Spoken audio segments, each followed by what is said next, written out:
एक छलिया मेरे कन्हैया हैं और एक छलिया ये संसार है। ये संसार अगर आपको छल दे तो आप इस संसार में कहीं के नहीं रह जाओगे, और अगर मेरे कन्हैया ने आपको छल दिया तो जानना आप वैकुंठ के मालिक हो जाओगे, वैकुंठ प्रदान कर देगा। इसलिए अगर छलना हो भी तो मेरे गोविंद से छलो, उससे छलो। अगर उससे आप छला गए अपने जीवन में ना, तो जानना आपका जीवन बन गया, जीवन बन गया। इसलिए आप सबने कुंभन दास को जानते होंगे। कुंभन दास श्रीनाथ जी के बहुत बड़े भगत थे। वो जहां रहते थे, जिस कुटिया में, बड़ा ध्यान से सुनना, जिस कुटिया में रहते थे उसी कुटिया के बगल में एक वेश्या रहती थी।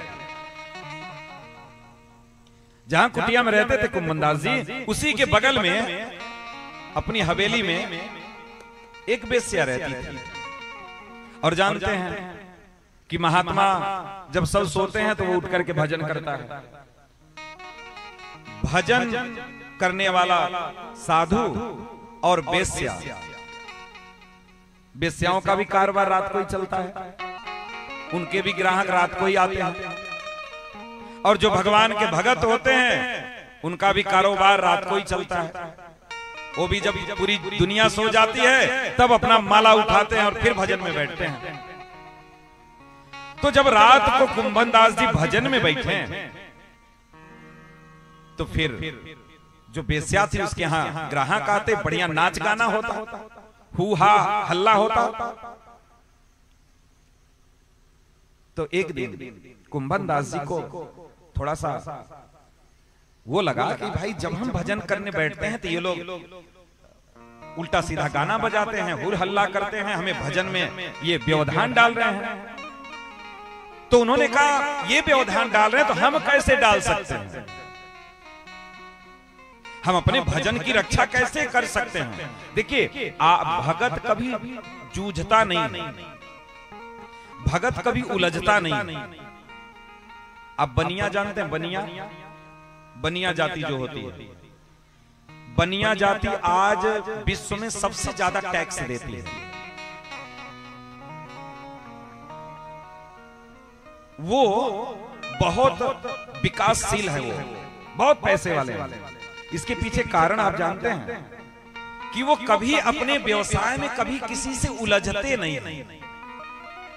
अगर कोई उनके दुकान पे चला जाए और अगर कुछ बात अगर उससे हो जाए तो वो कहता हाथ जोड़ के भैया तुम जाओ, मत दो, तुम जाओ, तुम जाओ, जितना देर तुमसे हम बहस करेंगे उतने देर में 4 तो हम ग्राहक हैंडल करेंगे, उससे ढेर हम ज्यादा कमा लेंगे, जाओ तुम जाओ। अगर आप इस संसार में उलझ गए आप आगे नहीं बढ़ पाओगे। उलझने से बचो, उलझने से बचो।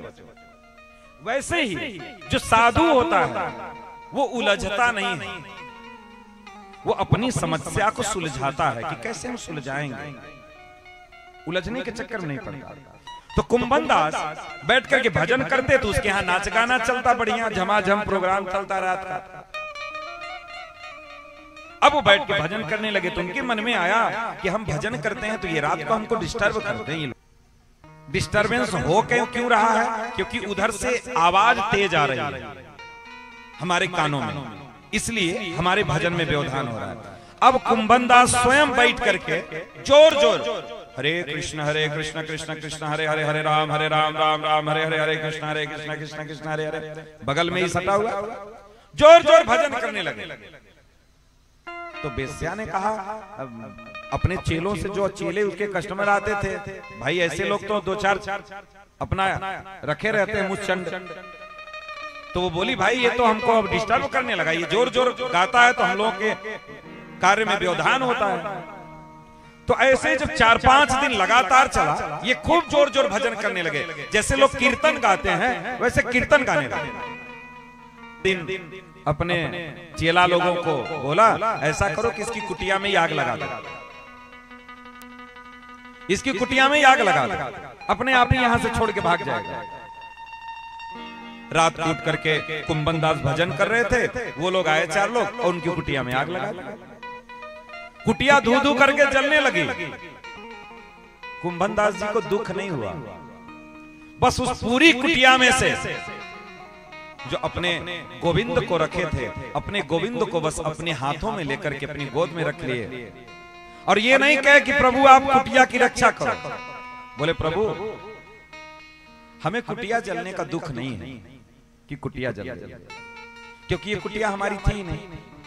हमें तो कुटिया की प्रभु आवश्यकता भी नहीं है, लेकिन हमने तो आपके लिए प्रभु की आपको धूप न लगे, आपको छांव मिले, आप बरसात में भीगे ना, आपको किसी प्रकार की असुविधा न हो, प्रभु हमने तो ये कुटिया आपके लिए बनाई,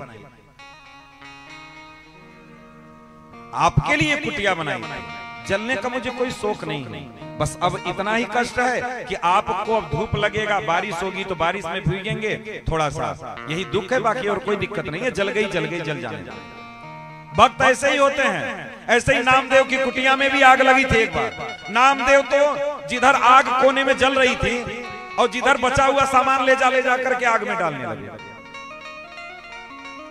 नामदेव की कुटिया में भी आग लगी थी एक बार, तो वो जिधर कोने में जल रहा था, जो सामान बचा हुआ था उसको बचा। अग्नि रूप में स्वयं हमारे प्रभु ही हमारी कुटिया में विराजे हैं, तो मैं उनको एक कोने में क्यों रहने दूं? मैं उनका विस्तार कर दूं कि पूरे घर में प्रभु का आगमन हो, पूरे घर में। तो सोचिए कैसी समता की दृष्टि है, कैसा समभाव है उनका। तो कुंभन दास ठाकुर जी को लेके कुटिया से बाहर निकल आए, बैठ करके जो निवेदन करना था वो निवेदन कर दिए कि प्रभु ऐसी बात। भगवान की ऐसी माया कि भगवान इतना तेज हवा चलना प्रारंभ हुआ कि लपट जो था वो बेस्या की कुटिया की तरफ जाने लगा। और 5 मिनट के अंदर में बेस्या की कुटिया जल फूक गई। पकड़ ली आग बेस्या की कुटिया में, निकल के भागे। बेस्या के जो चमचे लोग थे, जो शुभ चिंतक थे, आए बाहर निकल करके बोले ये कुंभन दास ही हमारी कुटिया को आग लगाया है। बोले देखो हम तो नहीं लगाए हैं। अच्छा बेस्या से पूछा अच्छा ये बताओ तुमने हमारी कुटिया को आग लगाया? उसने बोला नहीं। कौन लगाया? बोले हमारे शुभ चिंतक जो थे वो लगाए हैं। तो कुंभन दास जी बोले तुम्हारे शुभ चिंतक हमारी कुटिया में आग लगा दिए, और जो हमारे शुभ चिंतक थे वो तुम्हारी कुटिया में आग लगा दिए। हमारे ठाकुर जी तुम्हारी कुटिया में आग लगा दी, हम थोड़ी लगाए, हम नहीं लगाए। इसलिए भगवान अपने भक्तों की, भगवान बोले ना तेसाम नित्याभियुक्तानाम योगक्षेमं वहाम्यहम् अनन्यास चिन्तयन्तो मां ये जना पर्युपासते। जो भगवान के शरणागत हो गया, जिसको केवल प्रभु पर भरोसा है, जेहि सब भांति तुम्हारे भरोसा, जो केवल प्रभु के भरोसे अपने जीवन को छोड़ रखा है, उसकी तो बात ही मत पूछो साहब, उसकी तो बात ही मत पूछो। और क्या कह रहे हैं? राम भगत प्रिय लागन, जिसको भगवान के भक्त प्रिय लगने लगे, जिनको भगवान के भगत प्रिय लगने लगे ना, कह रहे हैं तेहि उर बसहु सहित वैदेही। जिसको भगवान के भगत संत महात्मा जिसको प्रिय लगने लगे ना, संत महात्माओं के आने से जिसका हृदय खिल उठे, जिसका हृदय प्रसन्न हो जाए, आप जानना उसके हृदय में साक्षात गोविंद का ही निवास, साक्षात गोविंद का ही निवास।